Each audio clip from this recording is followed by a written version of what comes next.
Yego yego yego yego. Twongeye twagarutse hano ngaha kabisa ni kuri Future Empire mwabashije kuba mwagera. Narababwiye ngo tuzajya tubahazira kabisa ku gihe tubakorera ubusesenguzi bwa filime. Kwa aka kanya rero nta gutinda kabisa twahise tuza tubakubitira ubusesenguzi hano kuri episode ya 19 tuvuga uko iya 20 izaba imeze. Tureba uburyo yari imeze, tureba ibyayibayemo, twibaza mbese ikurikiyeho izaba imeze gute. Nuko nabibabwiye rero hano ni kuri Future Empire. Umuntu utarakanda subscribe, kanda subscribe, liking videos zose, una commenting kabisa utubwire ngo ahangaha mu bigenzo uko, ahangaha mukora iki, ahangaha mwongeremo iki ngiki kabisa. Nibyo bintu tuba dukeneye kugira ngo dukomeze kubana neza dufatanya muri byose kabisa kabisa kabisa. Tudatinze rero iyi filime yacu yabashije kuba yatangira. Nyiranambara ari kumwe na Mama Cyusa bari kuvugana uburyo ari kumva imiryango yabo hanze. Mama Cyusa ari kubwira Nyiranambara uburyo ki bari kumufata hanze, ari kumubwira ngo umugabo we yateye murumuna we inda. Bakiri aho ngaho bakiri kuvuga ibyo ngibyo, mu kazu k'umuzamu cyangwa se akazu kabagamo umuzamu wabo muramuzi kabisa, habashije kuba hakoreramo cyangwa se Fabiola. Turabizi ko ari Fabiola urimo. Fabiola yakoroye baramwumva. Nyiranambara yivamo aravuga ngo si Fabiola. Mama Cyusa aramubaza ati se Fabiola se ari mu nzu? Ngibyo ngibyo byihorere ngo uko njye namwumvishije, kandi nyamara twe turabizi ko ari urimo. Ariko Mama Cyusa yatumye Nyiranambara atajya kumureba mu kazu. Abantu njye nari niteze ko Nyiranambara agiye kumurebamo akamwica, akamumerera nabi, bagahangana kabisa. Wowe wari ubyiteze ute? Byandika muri comment kabisa. Ariko angange nahise ngira ubwoba mvuga ngo Fabiola arapfuye, harahiye.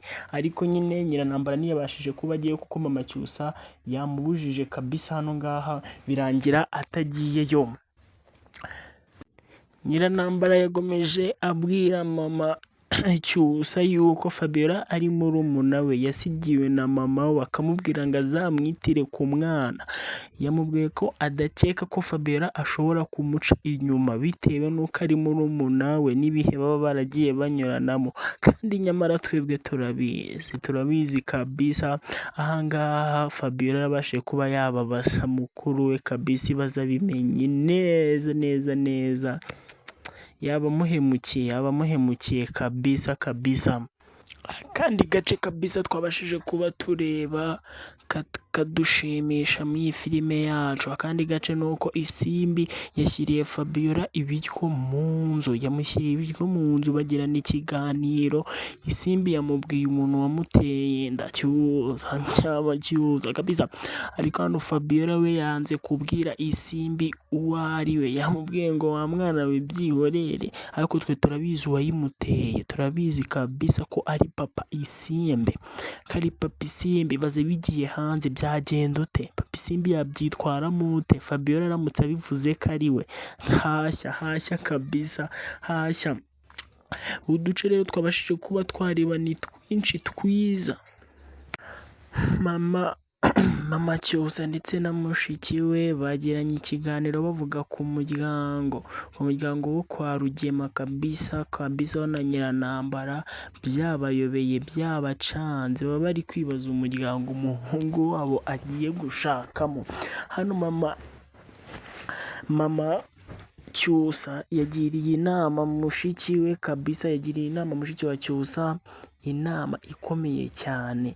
Mu kumugira inama yamubwiye ati ngo nuramuka ushatse umugabo cyangwa se wubatse urugo, ntuzemere ko hari umugore mugenzi wawe uzaza kuba mu rugo rwawe ngo ahamare igihe, kuko umugabo wawe nawe afite ukundi yabigenza sinzi kabisa. Hano ngaha twabashije kuba tumva iyi nama Mama Cyusa yarari kugira mushiki wa Cyusa. Ahangaha kabisa yamwicaje ari kumugira inama. Babyeyi rero mujye mugira inama abana banyu kabisa, kuko twabonye ko ari isomo rikomeye. Twongeye kubona kandi agace hano ngaha Rugema yicaza abakobwa biwe batatu, yicaje abakobwa biwe kabisa hano muri salo, arababwira ngo iyi ni okaziyo yo kugira ngo tuganire, twongere tuganire. Hano umupapa wese nk'uko agomba kubikora akaganiriza abana be, yabicaje hano bose icyarimwe rero ngo baganire ku bibazo biriho.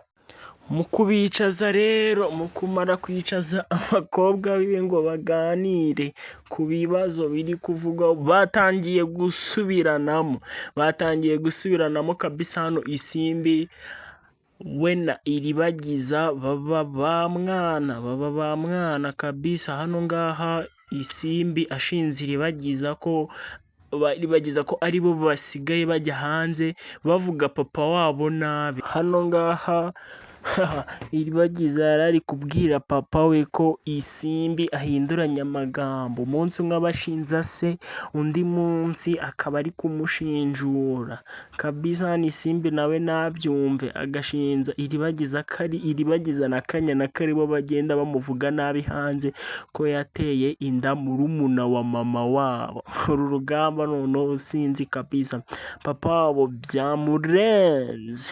Bakiri aho ngaho kabisa, bakiri muri ayo, papa we akiri kubabwira, ari kubabwira ati ngo nimukumva mu magambo ya mama wanyu agenda ababwira n'ibiki n'ibyo mwumva hanze mujye mubireka. Mama wabo yahise ahasesekara, yahise ahaza n'umujinya mwinshi, atangira gushyira papa wabo hanze ibyiwe, agiye kuvuga amakosa ye imbere y'abana we. Rugema hano yabaye umuntu w'umugabo, amufata ukuboko ngo bajye kubiganirira hanze. Hano harimo isomo, wiyumvishe neza kabisa. Ibibazo muba mugomba kubikemurira mutiteje abandi bantu. Akimara kumufata ukuboko amujyanye hanze ngo babiganire iwabo, ababiganira ukwabo ari uwa babiri.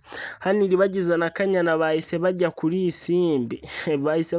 Isimbi kabisa, baramubwira ati ngo wowe ujya guteranya papa kuri mama, papa ava aha ukahita ujya kuri mama ukamuteranyaho kabisa, umubwira utugambo.